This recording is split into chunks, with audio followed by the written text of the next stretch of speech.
So Nisha, who do you think's the scariest character in Harry Potter? Obviously, J.K. Rowling. Oh man, rewriting the universe whenever she wants. Thanos, eat your heart out. Voldemort is one of the most iconic characters of some recent fiction, and as a result, when the time came to realise the character for the big screen, the production crew wanted to make sure that Voldemort was as scary in real life as he was in the books. Something the actor playing Voldemort, Ralph Fiennes, wasn't sold on up until he scared the shit out of a small child on set. To start off with, we have to discuss how they realise Voldemort, because Ralph Fiennes has a nose. Is it Fiends or is it Fiennes? I don't know. Do you know what?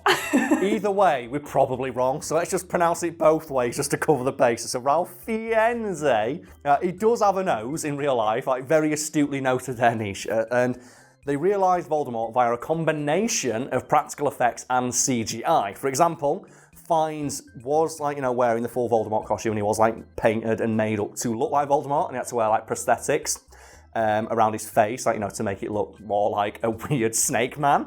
And he also had to wear really uncomfortable, fake false teeth, which has always been my problem with Voldemort. I get it, in that universe, evil corrupts and makes people ugly. Yeah. It's a very lazy way of showcasing that, but they exist in a universe where, Madame Pomfrey can just magic bones back into existence, and Hermione uses magic to fix her teeth, even though her parents are dentists, which is a really funny thing that I found. And do you know what I would have much preferred Voldemort to look like? I would have preferred to look like handsome Squidward. Oh my god, that would be amazing. Do you know in SpongeBob where Squidward gets all the plastics and he looks super fucking ridiculously handsome and everyone's terrified of it? I would have loved it if Voldemort did the same thing. If Voldemort just went overboard on trying to just exaggerate all the features that are classically seen as being handsome to the point where it was terrifying. Handsome! Or that episode of Dexter's Lab. Do you remember that one? Where Dexter has plastic surgery and he gets a giant chin. Why is that such a popular thing in fiction, of characters getting plastic surgery to be overly handsome? When Moe does it. When Moe in The Simpsons, Moe gets surgery to be more attractive. It's really weird. Anyway, so in addition to all those practical prosthetics and things like that, Fiennes also had to have loads of dots stuck all over his face so they could CGI his nose off. And as you probably tell from this behind-the-scenes photo, it was a very thrilling process. Well, I can't imagine him being thrilled, if you have to sit for hours on end in a chair every day doing the same thing, getting the same makeup put on you, these dots sprawled all over your face. Yeah, I think that's a universal complaint from actors who have to appear in roles like this where it's great, I loved it, I'll never do it again. And I think the worst story I've ever heard about that happening to an actor is Jim Carrey in The Grinch. So are you familiar with what he had to do for that role?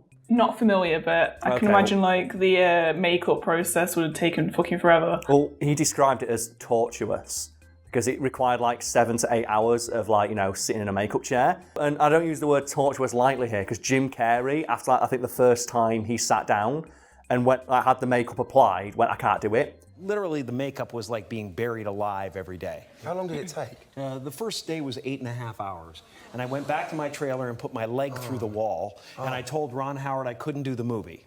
And he got a guy from the CIA who teaches people how to cope under torture to teach him how to put up with sitting in the chair. Oh my god. For 7 hours and having people painstakingly just put stuff on his face. And while he himself hasn't described what the torture felt like, I would compare it to, are you familiar with Chinese water drop torture? You strap someone down to a chair and you lock their head in place and you get a drop of water that lands in the centre of their forehead. And it just does that at an irregular rhythm. That doesn't sound too bad, does it, Nisha? Not to start with, no. No, well, they did it on MythBusters, because obviously whenever you describe it, that doesn't sound like torture. They did it on MythBusters, and one of the guys, after 5 minutes, nearly went insane. He's like, I can't stand it. Get me the fuck out of here, this is awful. Do you feel like you're gonna fall apart and go to pieces? I actually don't want to do this test right now. All right, let's get her out. And it's just one of those things, and it reminds me of one time I went to get a haircut.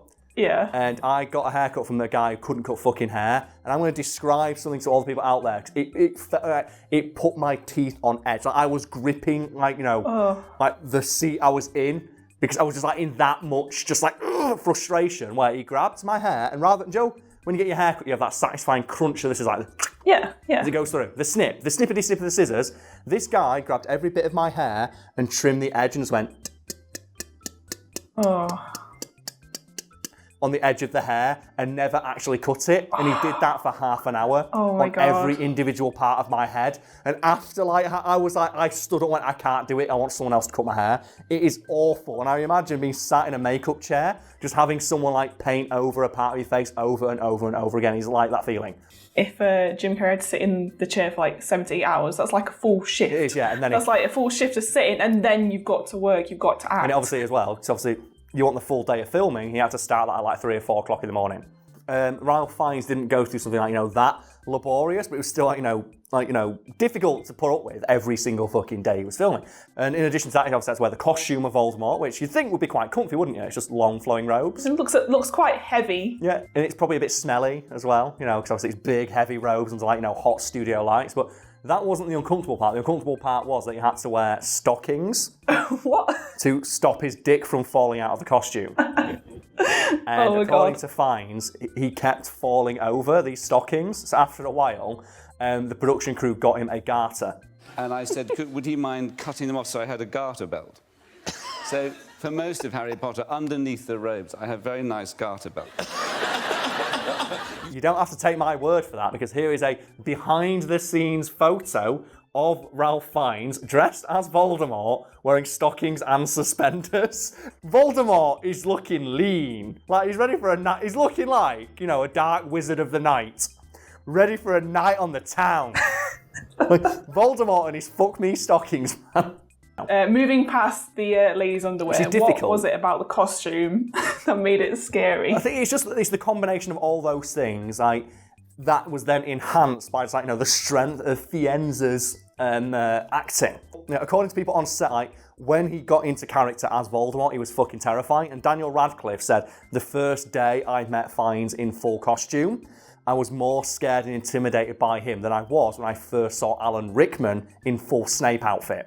And I think even people who aren't really fans of Harry Potter will admit that Alan Rickman owned that role and was fucking terrifying in the role of Snape. Good afternoon.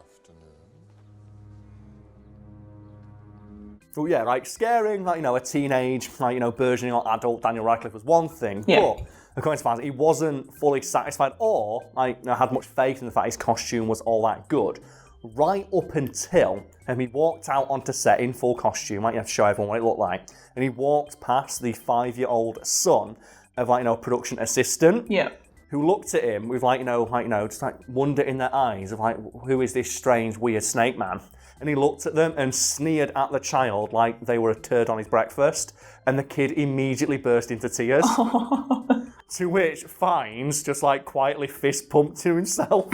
He said, yes, nailed it. Which to me is a very Voldemort thing to do. So now, every time I watch a Harry Potter film, I'm going to be imagining what Voldemort is wearing underneath his robe. He's wearing stockings and suspenders. And that's similar to Star Wars. Grand Moff Tarkin, are you familiar with that story? No, I'm not a big Star Wars fan. No, it's fine. I don't think many people are fans of Star Wars anymore, so that's okay. Grand Moff Tarkin, the guy who played in Peter Cushing, hated the boots for his costumes. They were too small. Right. And he said, look, can you just film me from the feet up? And I went, yeah, sure. It's you're a big name actor and we don't really want to piss you off. And he went, okay, sure. And then wore pink slippers, which means that Grand Moff Tarkin canonically destroyed Alderaan wearing slippers, which makes him more evil to me. And speaking of costumes and behind-the-scenes shenanigans, did you ever hear what Alan Rickman did when he was approached by the costume director for all the films? No, what did he do? He told them, you don't need to talk to me. I'm just going to wear the same outfit in every film. If you look, if you picture me behind me, Snape wears literally the same outfit in every single film he's in, whereas every other actor wears a different thing. Yeah. And Alan Rickman's reasoning is Snape doesn't give a shit. Why would Snape change his clothes? And the costume director went, well, that's a fair point, yeah. Just wear the same thing. Oh, yeah, there's a few things because I went to Harry Potter world and saw some of the behind-the-scenes details. The one that got me, though, is that if you, is it Dolores Umbridge, her costumes? As she gets more evil, her outfit gets more pink. Yeah. Which I thought was just a really dumb thing. And also, I imagine now, whenever I think of Dolores Umbridge's office, I think of the office that you would like to work in. Yeah, all the cats. All the cats on the wall. When I think of that scene, I think Nisha would actually like to work in here unironically. Just thousands and thousands of cats. I always compare that scene, though, to people who have too many anime figurines. if she'd have just had like one cat thing on the wall, that'd be fine. But it's the fact she's got 300 that makes it unnerving and creepy. You go into a guy's house and he's got like, one figurine or a poster like tastefully on the wall. That's all right. But if he's got like 300 fucking Bishojo statues, it's like, oh, maybe I made a mistake coming back with this guy. I remember like, when we used to film, like back in the fucking old ass days of Factory, early days, and like pre fucking tattoo and like stop giving a shit Carl. Yeah. Like when I used to go walk to film with Brad, there was a guy's house, and I'd always like go. His flat was on the ground floor. I saw his bedroom, and it had like 300 Funko Pops in it. Oh god. And every time I walked past it, I went, "He's never getting fucking laid." Because one, no girl's gonna stay in that room, and two, he wouldn't let the girl like go be on the bed because she might knock over his Funko Pops. It's kind of like the film 40-Year-Old Virgin, because... I've not seen that. Have you not seen that? It's the one with Steve Carell. No, describe it to me. I mean, the title kind of explains itself. He's, 40 years, he's never had 40 years. He's a 40-year-old and he's never had sex. But if you go to his house is just full of like figurines in boxes and stuff like that, loads of gaming like stuff. It's like very nerdy, very geeky. Well, man, that film's aged terribly, hasn't it? Oh man, being a nerd will never be cool. And now you've got like Henry Cavill and every woman in the world thirsting after him as he's just on Instagram painting his Warhammer figurines. There's a bit where he finally gets a date with a woman and his friends are like, right, you need to hide some of your stuff or most of your stuff because, this shit's not sexy. Is that like the most insulting thing you see in like rom-coms? Yeah. Of don't be yourself with a woman, it won't attract them. It's like, then why do I want to sleep with this person if I can't be myself around them? Yeah. And that's not to say like, get like 400 fucking anime figurines. Like, just have a classy looking apartment, man. It's not hard. Classy. I've got a picture of RoboCop above my bed, but it's framed, and that's classy.